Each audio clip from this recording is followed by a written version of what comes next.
Puji Tuhan. Pemirsa yang diberkati oleh Tuhan, pada saat ini mari kita akan membaca kebenaran firman Tuhan yang terdapat di dalam Injil Matius pasalnya yang ke-5, ayatnya yang ke-9. Di sini firman Tuhan berkata, "Berbahagialah orang yang membawa damai, karena mereka akan disebut anak-anak Allah." Jadi sekali lagi saya bacakan, yaitu berbahagialah orang yang membawa damai, karena mereka akan disebut anak-anak Allah. Saya berikan tema yaitu pada saat ini, yaitu orang yang membawa damai. Berbicara tentang perjalanan kehidupan kekristenan. Kekristenan diawali dengan sesuatu pengorbanan. Pengorbanan daripada Yesus, pengorbanan dari gereja mula-mula, para rasul dan lain sebagainya. Sebab itu kalau kita lihat urutan tahun-tahun yang sudah berjalan kekristenan itu dibangun, mulai pada tahun 26 atau 27 Masehi sampai 30 Masehi, itu dibutuhkan mujizat pada saat itu untuk meyakinkan umat atau meyakinkan gereja Tuhan atau meyakinkan setiap umat manusia bahwa ada sesuatu yang berbeda yang datang di dunia ini. Dan masuk pada tahun 30 sampai tahun 70 Masehi, yang dibutuhkan pada saat itu yaitu karunia roh dan mujizat. Di situ dibutuhkan karunia roh dan mujizat. Perjalanan kekristenan ini sungguh luar biasa. Dan memasuki tahun 70 sampai 80 Masehi, yang dibutuhkan pada saat itu ketahanan mental. Ketahanan mental sangat dibutuhkan pada saat itu, sebab gereja mengalami apa yang dinamakan penganiayaan. Penganiayaan terdapat di mana-mana. Pada saat pemerintahan Romawi itu kaisar, bahkan seluruh tentara Romawi menganiaya gereja Tuhan, menganiaya umat Tuhan. Bahkan termasuk Yesus sendiri dibunuh. Bahkan murid-murid Yesus dibunuh. Dan pada saat itu juga gereja mula-mula mereka harus beribadah secara bersembunyi-sembunyi di kuburan-kuburan tua pada saat itu. Itulah perjalanan kekristenan. Memasuki abad 5 sampai abad 15 adalah abad ke-8, di mana yang dibutuhkan pada saat itu yaitu intelektual, filsafat yang dibutuhkan pada saat itu. Sehingga kekristenan mengalami satu transformasi, satu perubahan. Sebab kenapa pada saat itu terjadi perubahan? Sebab sungguh luar biasa pengajaran-pengajaran yang timbul pada saat itu. Sehingga dibutuhkan intelektual pada saat itu. Jadi pertanyaan bagi kita, yang dibutuhkan saat ini, gereja Tuhan saat ini apa? Yang dibutuhkan gereja Tuhan saat ini yaitu integritas daripada gereja Tuhan itu mau bertahan hidup di tengah-tengah dunia ini. Bahkan kalau kita lihat sekarang di tengah-tengah pandemi COVID-19 ini, kita butuh integritas. Bukan hanya berbicara tentang penganiayaan secara fisik, tetapi kita melihat zaman sekarang gereja Tuhan, umat Tuhan digiring terus kepada ketamakan, kepada hal-hal yang duniawi. Secara tidak langsung memang kelihatan tidak dosa, tetapi hal ini menggiring perlahan terus, sehingga gereja Tuhan akan lupa diri. Kalau kita lihat keadaan dunia sekarang ini, hedonisme di mana-mana, manusia menjadi manusia yang konsumeristis, materialistis. Sungguh luar biasa yang terjadi. Kelihatan tidak dosa, oh ini berkat Tuhan, tetapi perlahan-lahan mulai ada kesombongan di dalamnya. Bahkan itu bukan hanya terjadi bagi jemaat, bagi orang biasa. Itu bukan hanya terjadi bagi jemaat orang biasa, tetapi itu pun terjadi baik di kalangan pejabat, bahkan di kalangan hamba-hamba Tuhan. Terjadi penggiringan itu terus terjadi.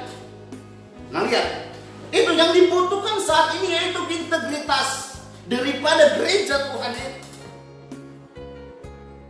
Masuk pada tahun 312 pada zaman pemerintahan Kaisar Konstantinus Agung. Di situ kegerakan gereja Tuhan mulai merasa nyaman pada saat itu. Tapi belum nyaman sama sekali. Nanti masuk pada tahun 380 Masehi, pada saat pemerintahan Raja Kaisar Theodosius Agung, maka kekristenan benar-benar nyaman.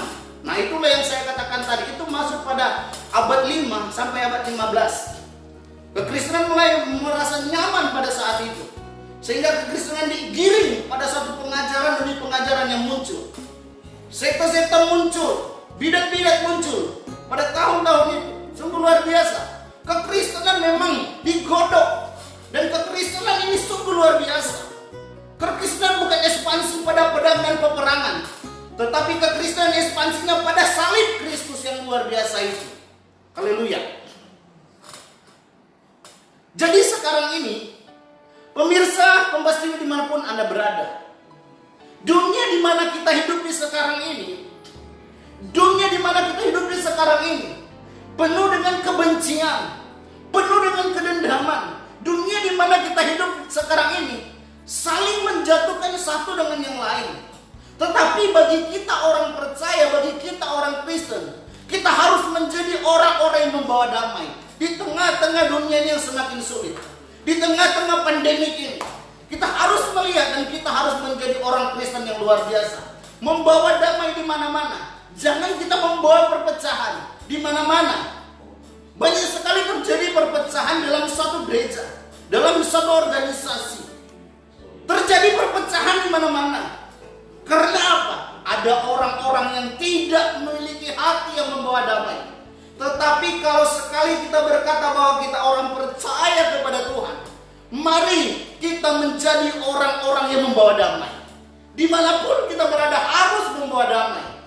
Mau tidak mau, kita harus membawa damai. Karena kita disebut anak-anak Allah. Bagaimana anak-anak Allah tidak membawa damai? Terjadi perbantahan, perpecahan satu dengan yang lain.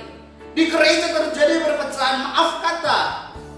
Bagi kita semua, pemirsa yang diberkati oleh Tuhan, yang mendengarkan program ini, yang menyaksikan program ini, saya mau katakan kepada kita, kita harus menjadi gereja yang membawa damai.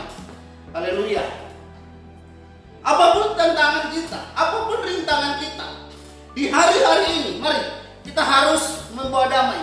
Dunia di mana kita hidup sekarang ini penuh dengan kebencian, kedendaman. Di mana-mana terjadi. Kita melihat peristiwa-peristiwa yang terjadi sekarang ini sungguh peristiwa yang menakutkan. Orang-orang melakukan kejahatan, menyingkirkan lawannya, bahkan menjatuhkan pemimpinnya. Lihat terjadi sekarang ini penuh dengan kedendaman, kebencian di mana-mana. Dunia di mana kita hidup sekarang ini penuh dengan kedendaman dan kebencian. Kalau kita lihat situasi politik di negara ini, kalau kita bisa melihat satu dengan yang lain saling menjatuhkan. Tetapi bagi kita anak-anak Tuhan, bagi kita orang-orang percaya kepada Tuhan, mari kita menjadi orang yang membawa damai.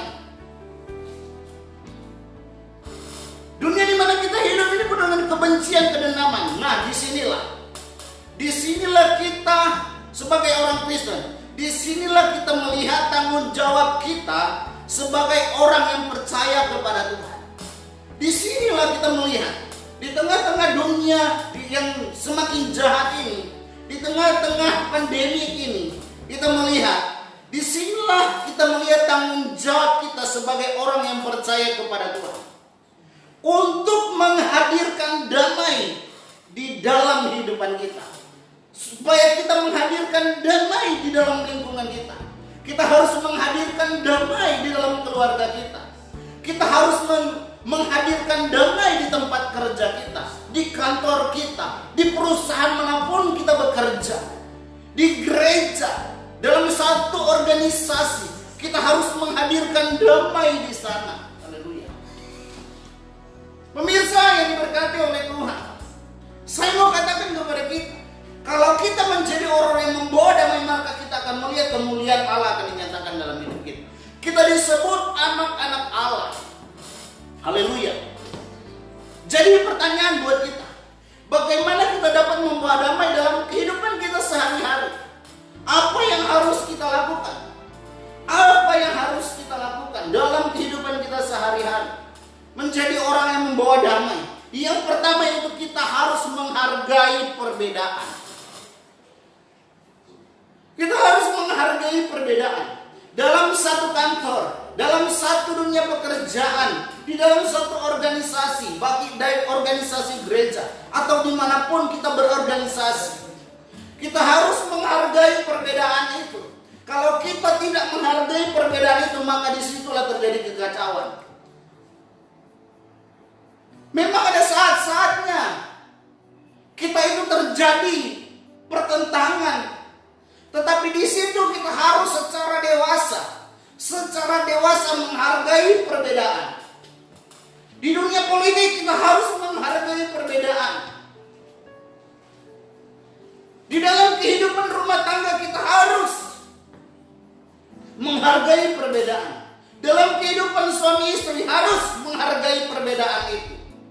Memang kita berbeda, satu dengan yang lain punya pikiran masing-masing. Bahkan dalam keluarga suami dan istri punya pikiran masing-masing. Laki-laki dan perempuan, yang satu cenderung menggunakan perasaan, yang satu cenderung menggunakan logika. Dan itu sulit untuk disatukan. Tetapi kalau kita punya hati yang mau damai, hati yang mau menghargai perbedaan, maka akan terjadi kedamaian, ketenangan di dalam hidup, dalam keluarga kita. Itu akan terjadi. Kita harus menghargai perbedaan. Bahkan di dalam dunia ini di mana kita hidup ini ada organisasi gereja, ada sinode gereja, maaf kata bagi kita pemirsa yang diberkati oleh Tuhan. Kelihatan kedengaran tegas atau keras, saya mau berkata, dalam satu organisasi gereja kita harus menghargai perbedaan itu. Dan kita harus menghargai satu dengan yang lain. Kita harus menghargai perbedaan karunia-karunia satu dengan yang lain, hamba Tuhan dengan satu, hamba Tuhan dengan lain. Kita harus menghargai perbedaan itu. Sekali-kali mungkin kita memberikan teguran, sekali-kali kita memberikan nasihat, tetapi ingat kita harus menghargai perbedaan. Jangan kita selalu ngotot di dalamnya, dan apa yang menjadi ide kita harus di situ. Sementara ada pemikiran-pemikiran yang cerdas yang dikeluarkan oleh orang lain. Saya mau katakan kepada kita, mari kita hargai perbedaan.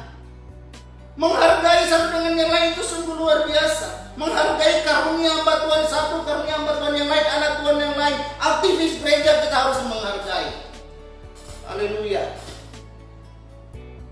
Ini sungguh luar biasa. Kalau kita tidak menghargai, di situ akan terjadi perpecahan.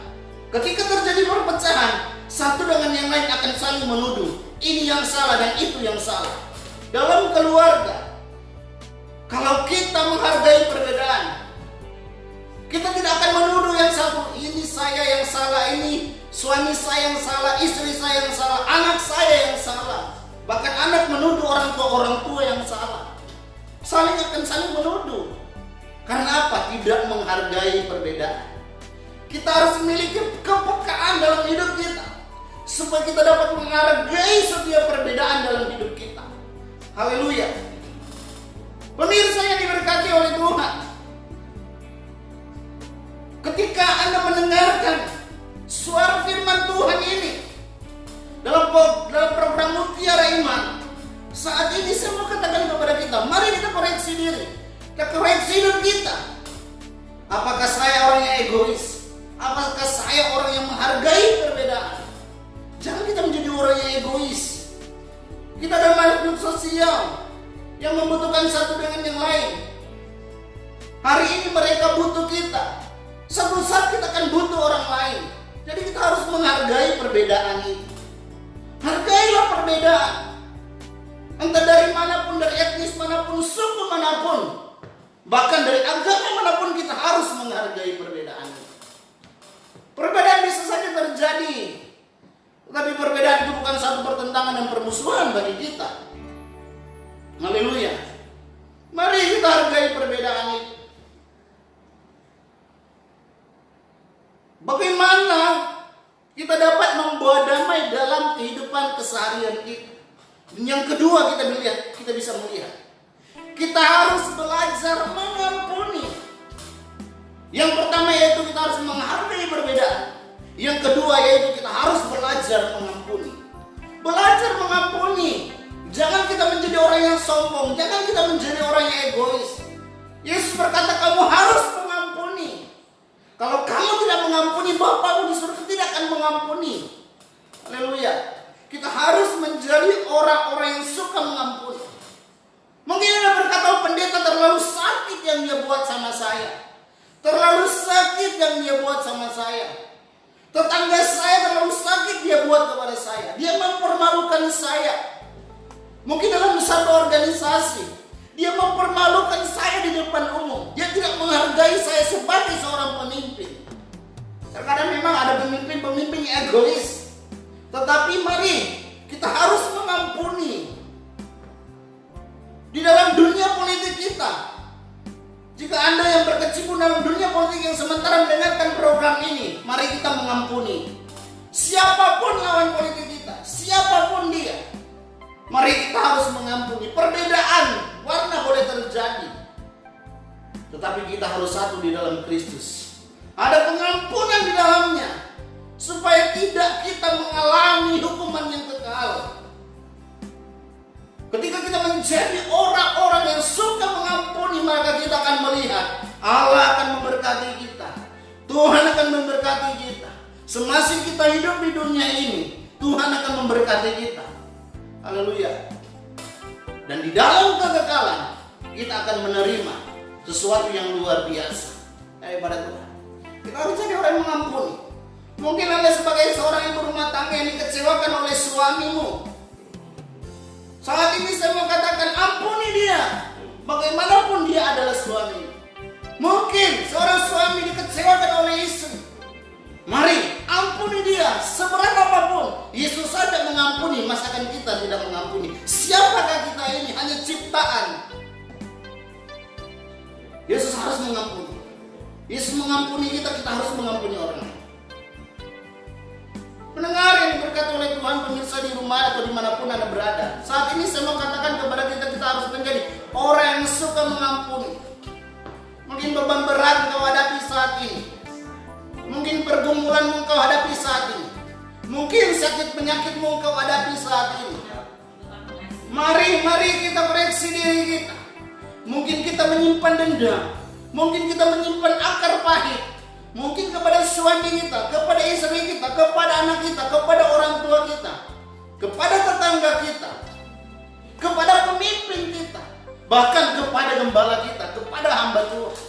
Mari kita harus mengampuni. Jangan kita tinggal dalam kutuk itu terus. Kita harus melepaskan pengampunan itu. Kita harus menjadi orang-orang yang membawa damai dimanapun kita pergi dan berada. Kita harus membawa damai. Maka kita akan disebut anak-anak Allah. Bagaimana kita mau disebut anak-anak Allah kalau kita tidak mau mengampuni orang lain? Mungkin terlalu berat. Memang mungkin terlalu berat kita hadapi. Dan ingat, pemirsa yang diberkati oleh Tuhan, mungkin sebagai jemaat Tuhan, oh kalau pendeta ngomong dia tidak alami, kita alami bersama-sama. Mungkin beda kasus tapi perasaan sama. Haleluya. Pemirsa yang diberkati oleh Tuhan, saya mau katakan kepada kita, mari kita mengampuni. Apapun itu, kita harus mengampuni. Haleluya. Dan yang ketiga, apa yang harus kita lakukan? Apa yang harus kita buat untuk membawa damai dalam keseharian kita? Yang ketiga yaitu kita harus terima orang lain apa adanya. Apa adanya orang itu kita harus terima.